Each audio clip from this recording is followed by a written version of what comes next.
My parents announced their house belonged to my sister and pushed her to sign the papers. So I stopped her and revealed the truth. The house was months behind on mortgage and they planned to dump it all on her. I 28 and I worked as an environmental compliance inspector on major construction projects. I live in Chicago now and usually kept my head down and my family at arm's length because growing up, my parents played favorites hard. But this Thanksgiving, they pulled something so wild I was still trying to process it. So here we go. 3 weeks before Thanksgiving, Mom called me at work. I was in the middle of reviewing soil samples from a highway expansion project in Aurora, got dirt under my nails, and a headache from the dust mask I'd been wearing all morning. Environmental compliance inspector didn't sound glamorous until you realized I was the guy who could shut down a $20 million project with one signature. Honey, she started. And I already knew this was going to be bad. She only did the honey voice when she needed something or wanted me to stay quiet about something. What's up, Mom? I just want to make sure you're still coming for Thanksgiving and that you're going to be nice. I paused, set down the sample bag. Nice about what? Your sister has some wonderful news to share. We're all very excited for her. I just don't want you to make it about you or start anything. There it was. I was the problem before I even walked in the door. I hadn't planned on starting anything. Good, because this is a big moment for Natalie, for the whole family. We want it to be perfect. Natalie, my younger sister, 29 years old, and still living at home in Naperville, worked as a receptionist at some dental clinic, making maybe 38 grand a year. Drove the car Dad bought her, used the credit card Mom paid off, had never paid rent a day in her life. I'll be there, I said, and you'll be happy for her. Sure, Mom. She didn't believe me. I could hear it in her silence, but she let it go because what choice did she have? I hung up and stared at my phone. 28 years of this pattern. Natalie got celebrated for showing up. I got interrogated for existing. When I was 23 and drowning in student loans, I asked Dad for 5 grand. He said no, said I needed to learn the value of hard work. 2 years later, Natalie wanted to go to Europe. 8 grand for 3 weeks. Dad paid for the whole thing. If I didn't joke, I'd shake. My boss Hayes stuck his head into my office. Guy was 56, had been doing this work for 30 years, seen every kind of family drama there was. You look like you just got bad news, family stuff. He nodded. Didn't pry. That was why I liked him. You heading home for the holiday?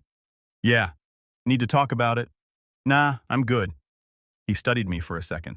You're one of the most level-headed guys I've ever worked with. Whatever it is, you'll handle it right. I appreciated that more than he knew. That night, I was back at my apartment in Lakeview going through my files. Not work files, the other one, the ones I'd been building since September. It started with a phone call. Dad. September 19th, 10:15 in the morning. I was on site near Joliet, about to crawl under a house to check foundation drains. Son, I need to talk to you about something important. My stomach dropped. Someone died. Someone's sick. Something's wrong. We need some help. Financial help. It's Mom. She had surgery back in July. Insurance didn't cover everything. We're looking at about $22,000 in medical bills. I didn't hesitate. I can help. How much do you need? All of it. $22,000. Can you wire it this week? Something felt off. Mom had surgery in July. It was September. Why wait 2 months to ask? But I pushed it down. They were my parents. Let me call the hospital. I'll set up a payment plan directly with them. Silence. Long silence. We'd prefer the cash. We'll handle the hospital. That was when I knew. Dad, if it's medical bills, I pay the hospital, not you. His voice changed, got defensive. We don't need you questioning us. We need help. Then let me help properly. What hospital? He hung up. I sat in my truck for 20 minutes. Then I made some calls. The 3 major hospitals in the area. Asked if there were any outstanding balances under my parents' names matching what Dad claimed. Nothing. No $22,000 bills in collections or waiting for payment. So I dug deeper. Pulled property records on their house. Cost me $65. Second mortgage, $93,000. 4 months delinquent. First mortgage, $56,000. Remaining 2 months delinquent. I sat in my truck staring at the printout, throat tight, hands shaking. My dad lied about Mom's surgery. Lied to get money. Lied because he knew if I found out the truth, I'd pull the record. I pulled everything I could legally get my hands on. Loan documents from the county recorder. Marina record. Dad bought a 38-foot cabin cruiser. $79,000. A boat. He put the house at risk for a boat. 2 weeks later, Natalie posted online, Big announcement at Thanksgiving house emojis. They were going to trap her. I started making copies, everything been carrying it ever since. Thanksgiving morning, I was on the road by 8. Traffic was a mess out of the city on holidays. Could be 50 minutes, could be 90. Family group chat lit up. Natalie, can't wait for everyone to get here. Mom, today is going to be so special. Bruce, what time will you be here? Around 2? Perfect. Natalie's announcement is at 2:30, scheduled choreographed a performance. I pulled into their driveway at 1:58. Aunt Diane's Mercedes was already there. Uncle Rick's pickup, my cousin Holly's Honda. Connor's parents' SUV was parked near the curb. His mom was already inside helping Mom with appetizers. At least 15 cars total. The folder was on my passenger seat. I grabbed it, locked the truck, walked up the front steps. Natalie opened the door before I knocked. She was wearing a white sweater dress, hair curled, makeup perfect, looked like she was going to a cocktail party, not a family dinner. You made it, she said. Not warm, observational. Traffic was light. She stepped aside, didn't hug me. We stopped doing that years ago. The house was packed, people everywhere. Football game on the TV, kids running around. That green bean casserole on the counter that everyone pretended to like. Dad was in the living room with Natalie's boyfriend Connor. Connor sold insurance, made about 55 grand a year, drove a leased BMW he couldn't afford, wore cologne that smelled like a high school locker room. Bruce. Dad stood up, came over, did the hug back slap thing. Good to see you, son. His eyes were searching mine, trying to figure out if I was going to be a problem. I smiled, gave him nothing. Grandma was in the corner chair, 84 years old, sharper than anyone in this room. She watched me walk in, gave me a small nod. She knew something was coming. I could see it in her face. I found a spot at the dining room table, put the folder on the floor next to my chair, sat down, waited. People filed in, slowly filling seats, making small talk. Someone was asking about the game. Someone else was complaining about gas prices. Aunt Diane was talking about her book club drama. Uncle Rick was explaining his new truck's towing capacity to anyone who'd listen. Natalie sat at the head of the table, the position of honor. Mom was to her right. Dad was to her left. Connor next to Dad, looking nervous. There was someone else at the table I didn't recognize. Older woman, professional-looking, briefcase next to her chair. Who's that? I asked Holly quietly. No idea. She showed up right before you. I was across from Natalie, direct line of sight. She caught my eye, smiled. It wasn't a kind smile. It was a winner's smile. Dad stood up, tapped his fork against his wine glass. Chairs squeaked as people shifted. Before we eat, I want to say a few words about family, about gratitude, about the blessings we've been given this year. Standard speech, same one every year with minor variation. We're especially grateful to have everyone here today, and we have some very exciting news to share. He looked at Natalie. She stood up. Connor stood up next to her, but she was the star here. The room was watching. Some people had their phones out already, recording, waiting for the moment. Connor's mom was smiling too hard, like she was trying to be supportive on camera. So Natalie started, and her voice was shaking a little. Excitement or nerves, hard to tell. Mom and Dad are giving us the house. We'll take over the existing loans, which Dad says are in great shape, and start building equity. No more renting. The room exploded, clapping, cheering. Someone whistled. Aunt Diane was crying. Uncle Rick was shouting congratulations. My cousins were all smiling and raising glasses. We'll handle everything, Natalie continued louder now over the noise. The payments, the upkeep, just us building something real. More cheering, more phones coming out. Forks stopped halfway to mouths. Dad stood up, held up his hand. And because the lender requires signatures to finalize the transfer and new loan terms, we've brought in a mobile closing agent. We're going to handle the paperwork right here, right now. The woman at the end of the table stood up, opened her briefcase, pulled out a stack of papers. This is Helen, Dad said. She does after-hours mobile signings. She's here to oversee the signing and notarize the documents. Natalie, sweetheart, if you come down here, we can get started. Natalie was glowing. She stood up, started walking toward the end of the table where the closing agent was setting up papers. Connor was filming on his phone. This is amazing. This is really happening. My chest tightened. My jaw wouldn't stop twitching. This was it. They were actually going to do it right here, right now. Then Natalie looked directly at me. The room was still noisy, but she was focused. Unlike some people who left and only come home twice a year, I've always been here. I help with the yard, I run errands, I show up, and I think actions should have rewards.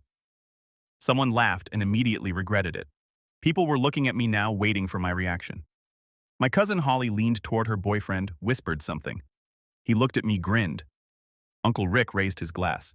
To the daughter who stayed. To Natalie. To Natalie, the room echoed. Aunt Diane set down her wine glass, looked at me with this pitying expression. You're not upset. I mean, this is basically the whole inheritance going to your sister. Should I be? I asked. Well, she glanced at Natalie. I just think some people might feel hurt. He's fine, Natalie said, voice sharp. He doesn't need anything from us. He's got his big Chicago life. Our cousin Jake spoke up from the corner. Dude, that's cold. You drove out almost an hour to watch your sister get everything. Jake, don't start. Someone said, what I'm just saying, what everyone's thinking. Guy moves away, barely visits, and now he's supposed to smile while she gets the house. I took a sip of water, put the glass down carefully. Didn't say anything. Uncle Rick leaned back in his chair. Chicago made you cold, Bruce. You used to be part of this family. I am part of this family. Are you? Natalie cut in. Because you act like you're better than all of us. Like this life isn't good enough for you. Someone's younger cousin, maybe 16, leaned across the table with his phone, shoved it close to my face. Get his reaction. This is gold. I didn't move. Didn't blink. Looked straight at the camera. Make sure you get my good side. It's the only one that shows up here. Uncle Rick laughed sharp, mean. Look at him. Ice cold. Nothing bothers the big city guy. A younger cousin piped up. Can we just eat? This is awkward. It's not awkward, Natalie said. Bruce is just being... Bruce, Mom said quickly. Bruce understands. He's always been the strong one. Aunt Diane was looking at me strangely now. But still, David, this seems like a lot to give to one child. Natalie earned it, Dad said firmly. She stayed. Bruce made his choices. Say congratulations, Natalie demanded. Like you mean it. Don't just sit there judging us. A phone kept recording the little red dot glowing. Smile, Bruce, Mom added, sweet voice steel underneath. Natalie was still standing, papers in the closing agent's hand, pen ready. I set down my glass. That's really generous. Congratulations. Natalie blinked. Smile like you mean it. I am smiling. This is just my watching a train hit a wall face. Aunt Diane touched my arm. You're really okay with this? Should I be upset? I mean, it's your family home too. He left it, Natalie snapped. You don't get to leave and complain when someone else gets what you abandoned? Jake muttered. That's harsh. It's true. He's too good for Neatville, too good for family dinners, too good for Sunday visits. Actions have consequences. I stayed. I get the reward. The closing agent cleared her throat. Just to be clear, these signature lines make you the new borrowers on the loans. If we're doing this, we should get started. Dad nodded, gestured to Natalie. Natalie took a step toward the closing agent.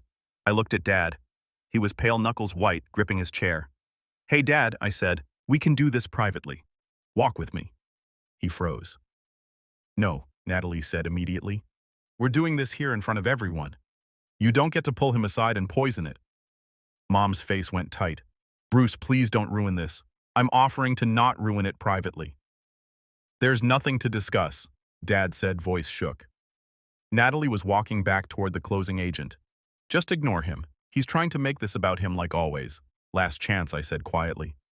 For what? Natalie snapped. What could you possibly have to say? I reached down, picked up the folder.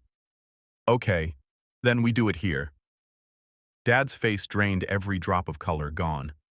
Mom's hand started shaking so hard she had to put down her wine glass. Bruce, Dad said. His voice sounded strangled. Not now. Not now. When would be better? After she signed signs, what Connor asked. I pulled out the first document, foreclosure notice. Big red letters, case number printed at the top. Placed it in the middle of the table, right on the turkey platter. The notice of default, I said. Filed October 27th. 4 months of missed payments on the second mortgage. 2 months on the first. Natalie was staring at the document. What is that? I pulled out another page. The foreclosure filing itself. Timeline amounts. To stop foreclosure, the bank wants a reinstatement payment of $27,000 by mid-December. After that, the combined monthly payment is about $2,800, and that's before utilities, property tax, insurance, and repairs. That's not... Mom started. Call the bank.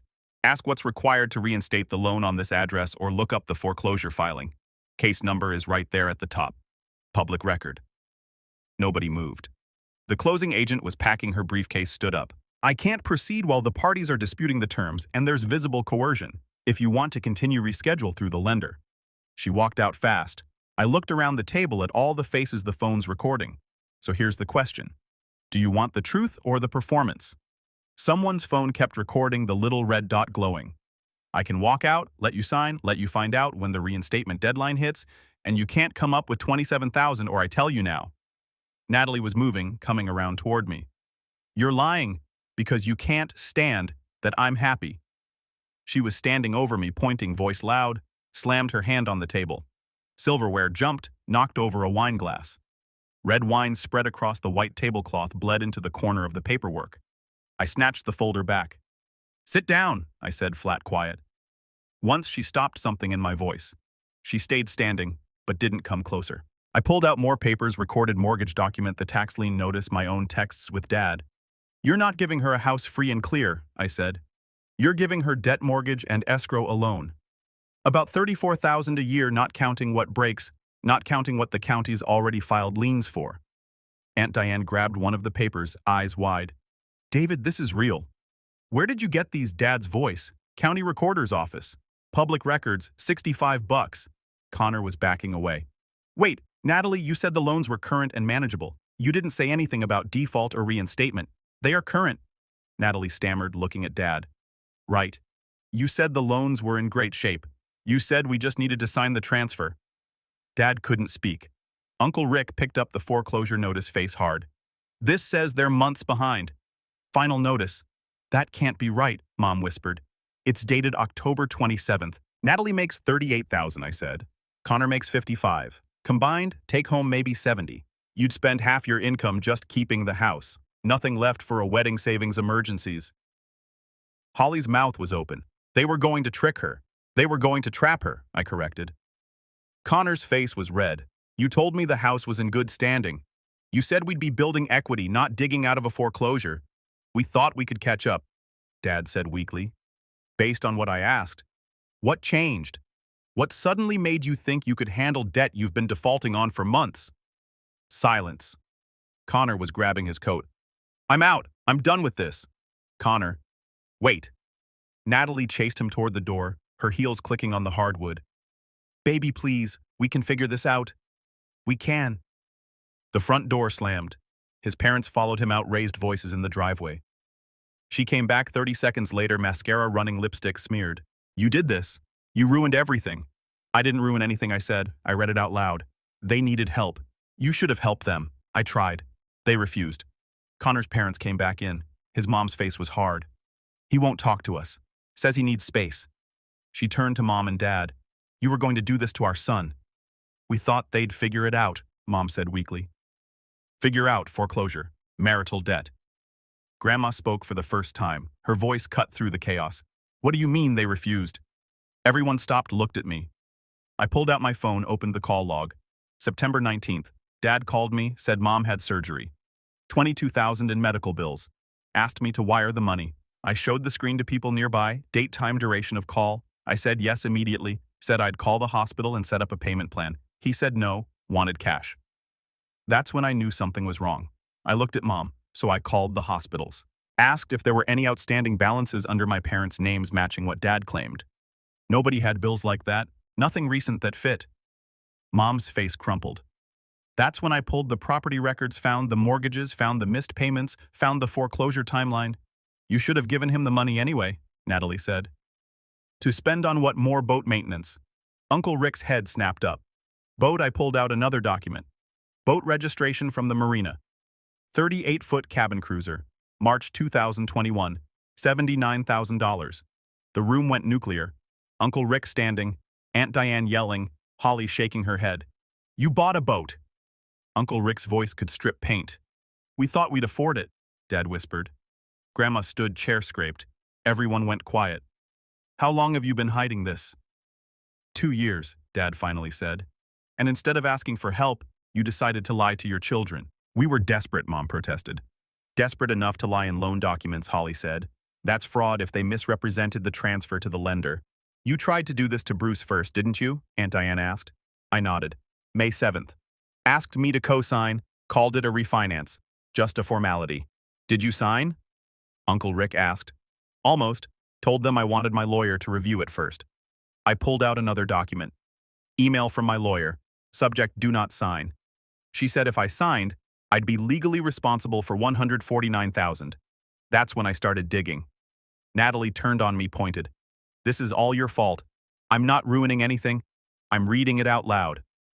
You were never the important one, she hissed, venomous. You were never good enough, and you can't stand that I finally won.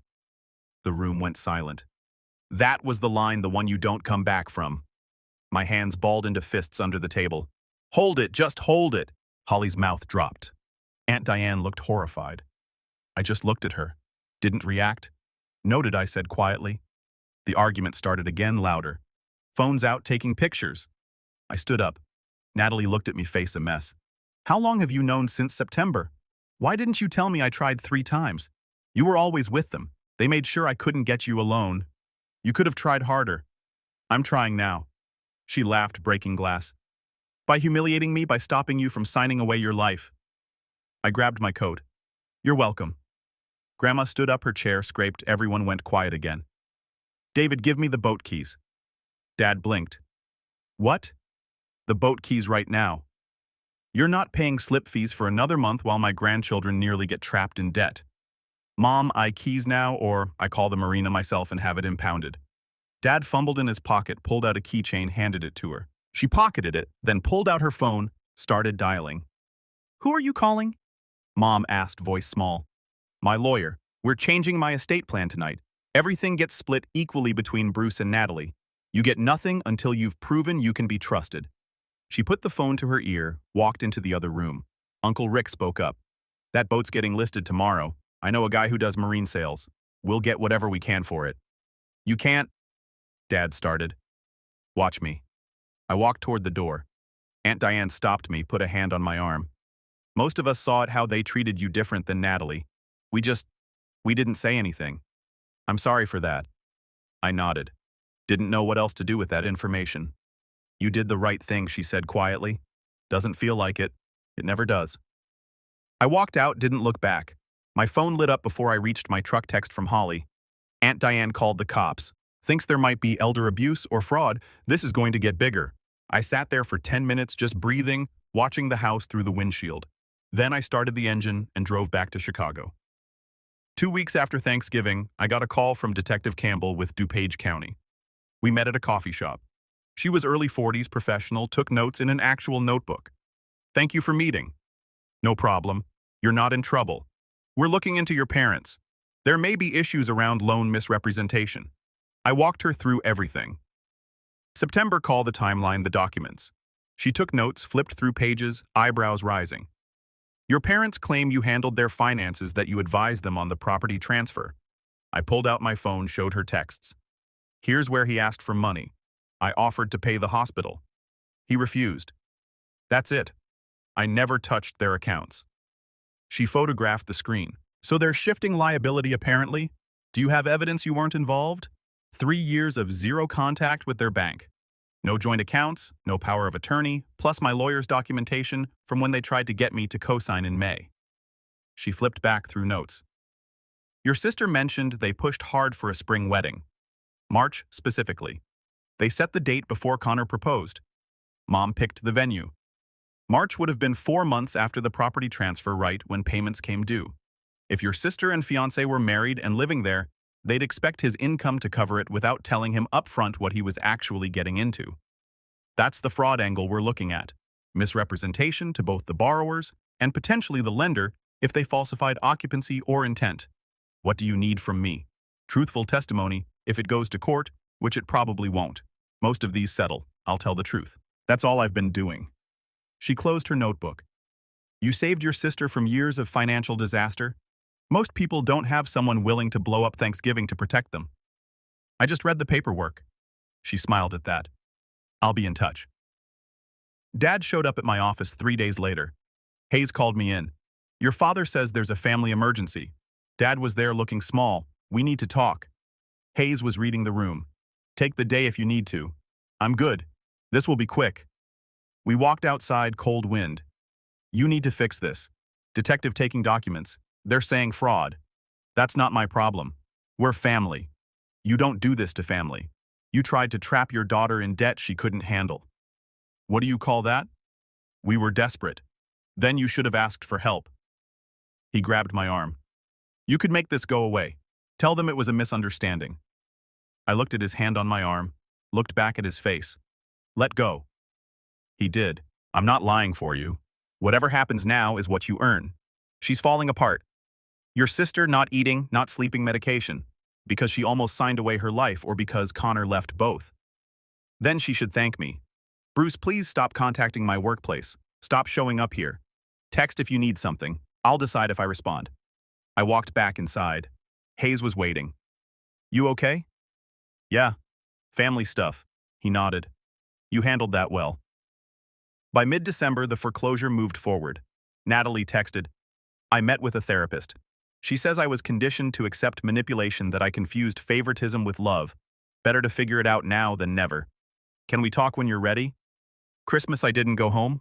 Holly sent a photo from Grandma's small dinner. Caption, new tradition. You're invited next year. Grandma called that night. Natalie staying with me. Therapy's helping. Your parents filed bankruptcy. Tell her I'm here when she's ready. January. Dad sent angry texts. I sent one back. Stop contacting my workplace. Further contact will be documented as harassment. Then I blocked his number. Hayes told me I was up for promotion in March. Life moved forward. February 14th. Natalie texted, can we meet coffee? We met in Neatville. She was there first, looked better, healthier. Hey. Awkward silence. I'm sorry for Thanksgiving for what I said, for believing them over you. You didn't know. I should have questioned it. I wanted the fantasy too bad. How are you now? Better. Living with Grandma. Figuring out who I am outside of being Dad's favorite. She laughed. Turns out being the favorite means being the most useful. I started seeing someone, Liam. He's a paramedic. I told him everything. He didn't run. That's good. I miss having a brother. I'm still your brother. She started crying. I don't deserve that. Probably not, but you're getting it anyway. We talked for an hour about the favoritism, the patterns, me being expected to handle things while she got protected. They've been paying my car payment for a year. Didn't know that specifically, but it tracks. I thought I earned it. Turns out I was just easier to control.